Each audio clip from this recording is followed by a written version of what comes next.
تو لگتا تو یہی ہے کہ ابھی جمہوریت کو چانسز نہیں ملیں گے، اس لیے کہ جو قوتیں پاکستان میں فیصلے کرتی ہیں، اچھا عموماً کہا جاتا ہے کہ فوج کرتی ہے صرف، اور یا عدلیہ کر رہی ہے یا پارلیمنٹ کر رہی ہے، اس میں بہت ساری چیزیں ہوتے ہیں۔ جو فیصلہ کن عناصر ہوتے ہیں وہ ہوتے ہیں جن کے ہاتھوں میں ملک کا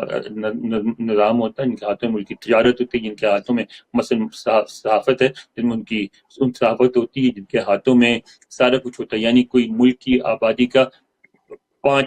3 سے 5% لوگ، اور وہ سب کے سب اس کرپشن سے، اس صورتحال سے مطمئن ہے، وہ کوئی تبدیلی نہیں چاہتے، زبانی جماعت ضرور کرتے ہیں، لہٰذا